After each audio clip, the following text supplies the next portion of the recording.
الحمدللہ رب العالمین الصلاۃ والسلام علی خاتم النبیین اما بعد اعوذ باللہ من الشیطان الرجیم بسم اللہ الرحمن الرحیم اولا یرون انہم یفتنون فی کل عام مرۃ او مرتین ثم لا یتوبون ولا هم یذکرون صدق اللہ العلی العظیم و صدق رسول النبی الکریم۔ معزز خواتین و حضرات،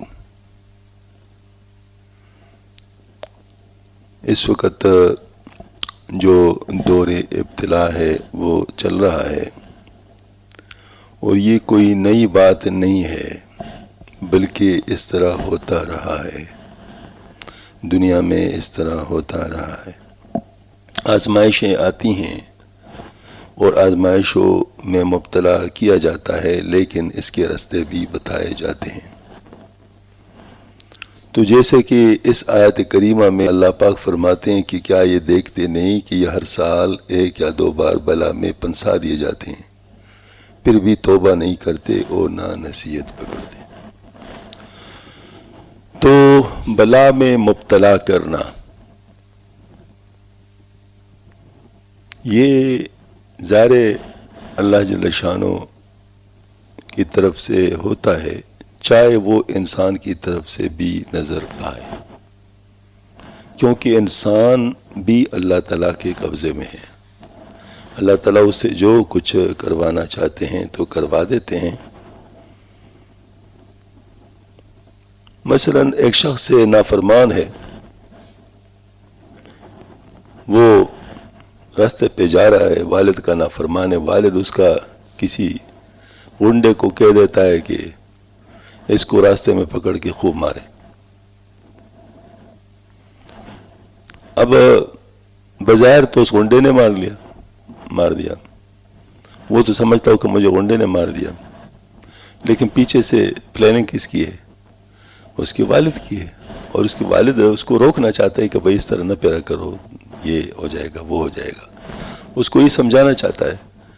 تو اس کو پریکٹیکلی اس طرح سمجھایا کہ کسی کو گنڈے کو کہہ دے کہ اس کو مارو، اتنا مارو کہ مطلب وہ تو نہ ہو جائے، ختم نہ ہو جائے، لیکن یہ ہے کہ اس کو اچھی طرح سبق ہو جائے۔ تو یہ اس کے فائدے کے لیے ہوتا ہے۔ حضرت عمر رضی اللہ عنہ کے وقت میں جب مسجد نبوی پر عورتوں کی پابندی لگ گئی پہنچ جانے پہ، تو بعض خواتین چونکہ آپ صلی اللہ علیہ وسلم کے وقت میں جاتی تھی اور بکر صدیق رضی اللہ عنہ کے وقت میں بھی جاتی تھی، تو انہوں نے اپنے شوہروں کی بات سے کہا کہ شاید یہ ویسے مطلب کہہ رہے ہیں۔ تو اس کو پریکٹیکلی کرنے کے لیے مطلب گویا کہ ان کو ہراساں کرنے کا گویا جیسے ڈرامہ سا کیا گیا۔ ہاں جی، تو پھر انہوں نے کہا ہم نہیں کہتے کہ اس طرح مطلب ہو سکتا ہے۔ تو اس کا مطلب یہ ہے کہ یہ چیز جو ہے یہ عملاً کوئی بھی کروا سکتا ہے۔ تو یہ جو بات ہے کہ کوئی شخص سازش کے طور پہ بھی کر رہے ہو، تو اس کو تو خیال ہے کہ میں سازش کے طور پہ کر رہا ہوں، لیکن پیچھے سے جو اللہ تعالیٰ کا نظام ہے تکوینی طور پر وہ تو ہو رہا ہے۔ تو اس پہ تو ہمیں یہ نہیں سمجھنا چاہیے کہ فلاں کی طرف سے ہو رہا ہے، بلکہ جو ہو رہا ہے وہ سب کچھ اللہ کی طرف سے ہو رہا ہے اور آزمائش ہے۔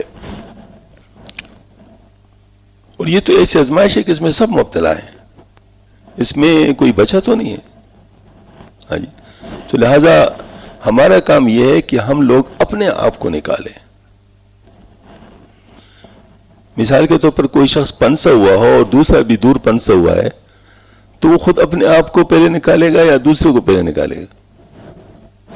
ظاہر اپنے آپ کو نکالے گا تو دوسرے کو نکال سکے گا، ورنہ پھر کیا کر سکے گا؟ تو ظاہر ہم لوگوں کو اپنے آپ کو نکالنا ہوگا اس سے۔ بعد میں یہ ہے کہ دیکھیں، کثرت پہ فیصلہ ہوتا ہے، کثرت جس طرف ہوتی ہے تو اس کے مطابق فیصلہ ہوتا ہے۔ تو مثال کے طور پر ایک شخص سے وہ 20 بال مطلب جو ہے نا وہ جمع کرتا ہے، دوسرا 2، تیسرا 1، ہاں جی، چوتھا جو ہے نا 5 ختم کر لیتا ہے۔ مطلب اب ہول نتیجہ کس چیز پر ہوگا کہ جتنے ہیں اس کے حساب سے جمع ہوگا۔ تو اسی طریقے سے ہم لوگوں کو جو گناہ ہے اور ثواب ہے وہ اس کے حساب سے نظام چل رہا ہوتا ہے۔ تو ہر ایک کا سب کا جو مجموعی وہ نظام ہوگا اس کے مطابق فیصلہ ہوتا ہے. تو اب فیصلہ جب ہوتا ہے سب کے لیے ہوتا ہے تو اس میں اچھے برے سارے آ جاتے ہیں, اس میں سارے برے اچھے آ جاتے ہیں. اب جو اچھے ہوتے ہیں ان کو اگر سزا مل رہی ہے دوسروں کی وجہ سے تو بظاہر سزا ہے, لیکن وہ ان کے لیے اجر ہے کیونکہ وہ تو گناہ گار نہیں ہے اس مسئلے میں, اور جو دوسرے لوگ ہیں ان کے لیے وہ سزا ہے. تو اس وجہ سے اگر اپنے اپنے طور پر توبہ کریں تو جو اچھے نیک لوگ توبہ کریں گے ان کے لیے وہ استغفار نیکیاں بن جائیں گی ہاں جی, اور جو برے لوگ ہوں گے ان کے لیے سزا مطلب جو ہے نا وہ معاف کرنے کی جگہ ذریعہ ہو جائے گا, مطلب گناہ معاف کرنے کا ذریعہ ہو جائے گا. تو اس صورت میں ہم لوگوں کو یہ یاد رکھنا چاہیے کہ کبھی بھی ہمیں جو ہے وہ اس کو ویسے نہیں لینا چاہیے کہ بس یہ ویسے ہو رہا ہے, بلکہ کسی وجہ سے ہو رہا ہے. ایک بات. دوسری بات ہے کہ جو اس کے حل کرنے کے مسئلے ہیں ان حل کرنے کے مسئلوں کی طرف جانا چاہیے. جہاں تک اس کے اسباب کی بات ہے حل کرنے کے, وہ اسباب ضرور اختیار کرنے چاہیے, وہ اسباب ضرور اختیار کرنے چاہیے. اور جو اسباب اختیار نہیں کرتے تو گویا کہ رسک لے رہے ہیں, اپنے طور پر رسک لے رہے ہیں. تو لہٰذا رسک نہیں لینا چاہیے اور اسباب اختیار کرنے چاہیے. اور اب تو یہ صورتحال ہے کہ خدا نخواستہ اگر ایک اسباب اختیار نہیں کرا تو صرف اس کو تو اس کی سزا نہیں ملے گی, اس کے پاس بیٹھنے والوں کو بھی اس کی سزا ملے گی, اس کے گھر والوں کو بھی سزا ملے گی, اس کے بچوں کو بھی سزا ملے گی. تو اپنے لیے اگر نہیں کرتے تو دوسروں کے لیے کر لے. مطلب یہ تو صرف ایسی بات تو نہیں ہے. دیکھا مطلب جو ہے نا وہ اب ظاہر ہے اگر آپ جو ہے نا وہ اگر اپنے گھر کو آگ لگا رہے ہیں تو صرف آپ تو نہیں جلیں گے, اس میں تو سارے لوگ پھر جلیں گے. تو اس وجہ سے ہم لوگ کو اسباب بھی اختیار کرنا چاہیے, لیکن یہ بھی تو اسباب ہی ہے نا, جیسے دعائیں ہیں, نیک اعمال ہیں, صدقات ہیں, خیرات ہیں, یہ بھی تو اسباب ہی ہے نا. یہ روحانی اسباب ہے, جسمانی اسباب ہے. تو دونوں قسم کے اسباب بھی استعمال کر لو, اللہ پاک سے مانگو, توبہ استغفار کر لو. یہ ایک مجموعی چیز ہے جو کہ کرنا پڑے گا, تب انشاءاللہ یہ مسئلہ حل ہوگا. تو ہم لوگ ان اسباب کو ضرور اختیار کر لیں, کیونکہ اسباب جو ہے نا وہ اسباب کی دنیا ہے. اب چونکہ پابندی لگ گئی باہر نکلنے پر تو اس موقع سے فائدہ اٹھاؤ. پہلے تو کہتے جی ہم تلاوت نہیں کر سکتے تھے کیونکہ وقت نہیں ملتا تھا, ذکر نہیں کر سکتے تھے, وقت نہیں ملتا تھا. اب تو وقت ہی وقت مل رہا ہے نا. اس وقت اگر آپ ٹیلی ویژن پہ بیٹھ کر صرف ملکی حالات معلوم کرتے رہیں اس میں بھی وقت لگے گا. اگر آپس میں گپ شپ لگائیں گے تو یہ بھی اس پہ بھی وقت لگے گا. تو یہ وقت اپنا اللہ کو دے دو, سمجھو کہ اللہ پاک نے کمپلسری ہمیں اپنے سامنے بٹھا دیا اور ہم لوگوں کو یعنی گویا کہ موقع دے دیا کہ اب ہم زیادہ سے زیادہ اللہ پاک سے لیں گے. تو جو خلوت والی بات ہے وہ تقریباً ہمارے اوپر لازم کر دی گئی.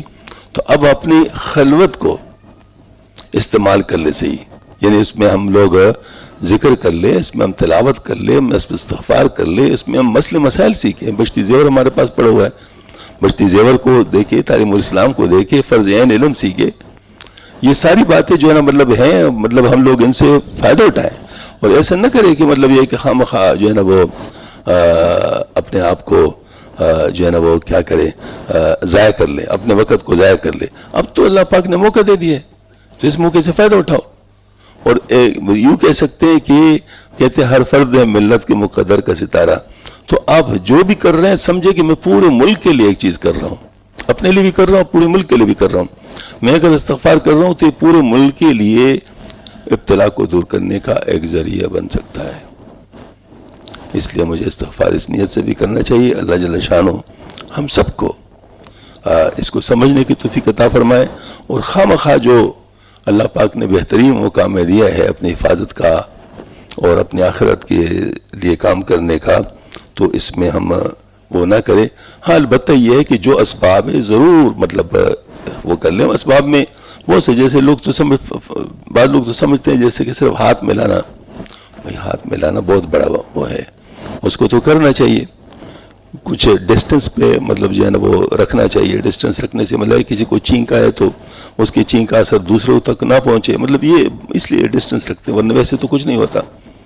اور یہ تیسری چیز جو ہے نا وہ یہ ہے کہ یہ زیادہ مسئلہ آج کل یہ پیسوں کا بھی ہو رہا ہے کہ پیسے جو مطلب ہم دے رہے ہیں یا لے رہے ہیں تو اس پر بھی ہوتا ہے. تو اس کا طریقہ یہ ہے کہ جب کبھی باہر جائیں اور پیسوں کا معاملہ کر لے تو اس وقت جو پیسے ہیں، ایک تو یہ کہ پلاسٹک اپنے ساتھ رکھے، صرف اسی میں رکھیں، اسی سے نکالے اسی میں رکھیں، مطلب جیب میں نہ رکھے ویسے، ہاں جی۔